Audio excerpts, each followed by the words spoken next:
Hey YouTubers, this is Steve. I'm here today to show you basically Rock Island Armory tactical version.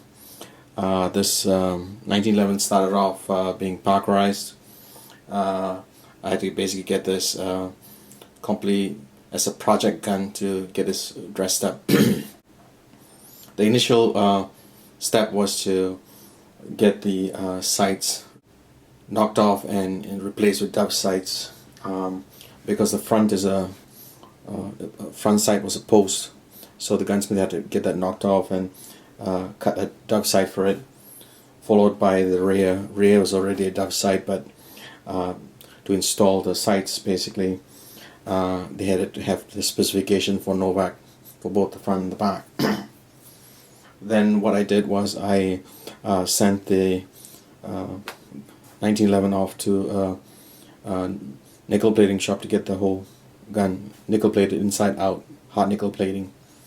And then when it came back from the hot nickel plating, I sent that back to Rock Island Armory to get the fiber optic sights for the front and rear red dot sights. The gunsmiths at Rock Island Armory in Las Vegas, they are really experienced in putting in sights. You know, you can buy commercial sights out there, but most sights do not fit the Rock Island Armory, so it's best to basically send this into Rock Island for them to put in the sights for you.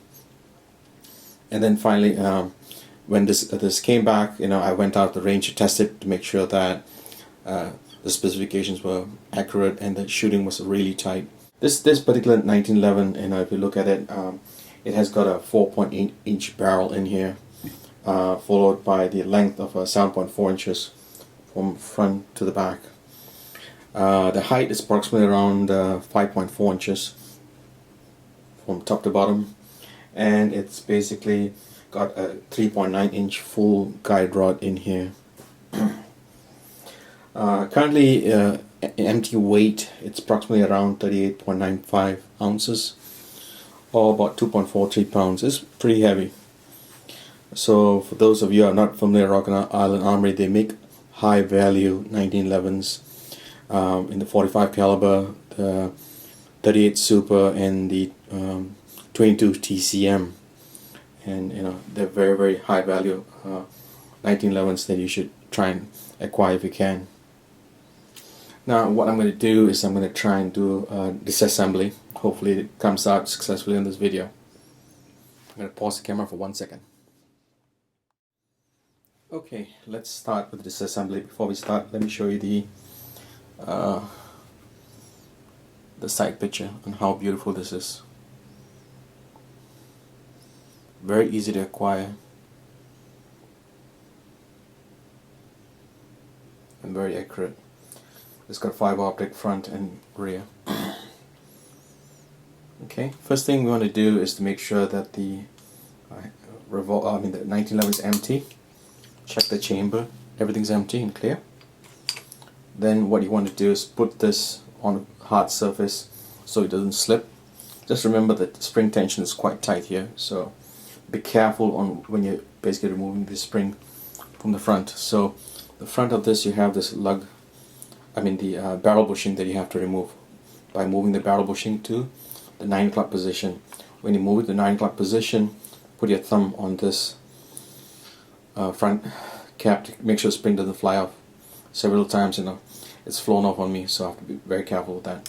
So I'm going to put this on the surface, and then I'm going to basically use the barrel bushing remover and move it to 9 o'clock position. What I usually do is I put my thumb, once you just move the initial pressure, you can put your finger on the front here just to hold it down while you move this to 9 o'clock position. Then slowly let the pressure out and everything comes out. So you can look at it, it is exactly how it is. So you take the cap out slowly, and then now you want to basically remove the slide release, right?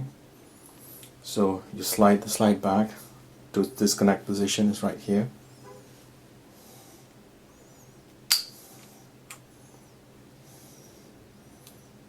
Once you take the slide to disconnect position, with your thumb on the other side, push the slide release out. Comes out. Okay, and then now you can remove the slide out. Okay, I'm going to try and hold this way and remove the slide out if I can. Okay, we'll put this frame down here, and then over here we want to move this way. And the first thing we want to do is remove the spring. Then you want to remove the guide rod. Okay, and then before that you want to basically take the barrel bushing out. You're moving it basically over here. It was 9 o'clock. You're going to move it to the 3 o'clock position. 3 o'clock position. I'm moving it to the 3 o'clock position and taking it out. Right. It's a bit tight because. Okay. And then make sure the lug basically falls down before you pull the barrel out.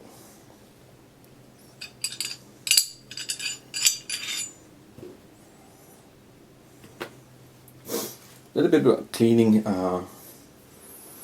something that's hard nickel like this. It's easy because it doesn't hold in too much dirt. It's nothing much to stick. When you look inside this, you can see that it keeps it very clean when you do a hard nickeling. You have to just make sure that you lube this especially so that the rails are the ones that take quite a bit of whack when the slide's moving back and forth. So make sure you put some gun grease on the slide rail before you basically put it back together, kind of thing. So let's try and put this 1911 back together again. Okay, so we start off with the slide again. We take the barrel, make sure the lug is down, put it back in. Okay, the lug is basically sleeping. You can see from here, the lug nut here is sleeping. And then what you want to do is take the bushing again, barrel bushing. Remember, it locks on the 9 o'clock position, so move the lug to 3 o'clock position first. So 3 o'clock position, put it in at 3 o'clock position. And then once you get it locked out, move it back to 9 o'clock position. Okay. Next, you flip the slide sideways, and you're going to put the guide rod back in.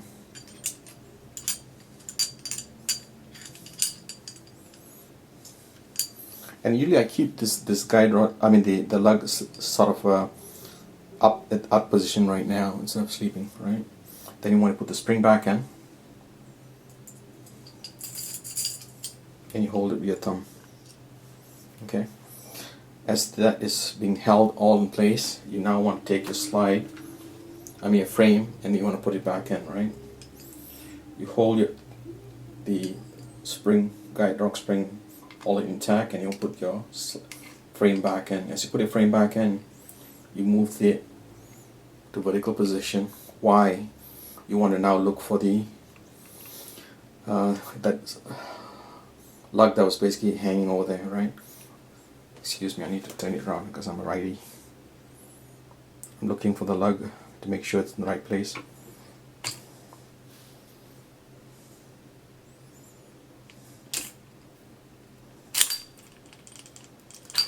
Sorry, I need to get this all back in.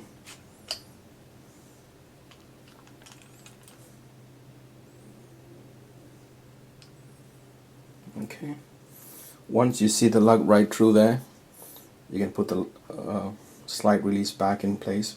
Now to prevent the idiot scratch, a lot of people basically get this mistake and they scratch their frame and the slide, right? How do I prevent that? I have this handy dandy high-tech tool called insulation tape. And then you put this one piece on the bottom of the slide so that it goes right there. The other piece goes over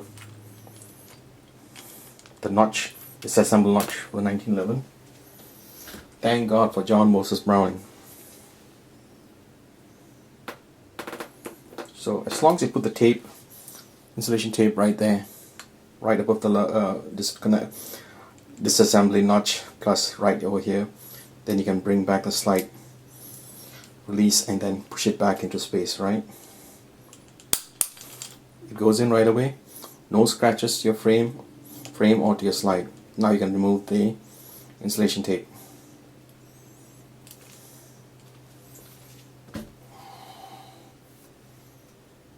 By the way, I don't throw this tapes away. I keep it stuck to a mirror. Every time I do my cleaning, I take that out and reuse it again and again. So now basically it's all back in place. Move everything back into position. And then we want to basically put the cap back in.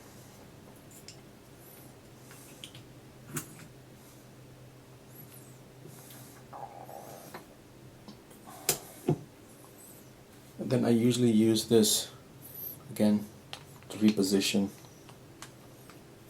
the barrel bushing. Voila, it's back together again. And to release the hammer pressure at the back, forgot that. Okay, that's the short disassembly and assembly of my Rock Island Armory 1911.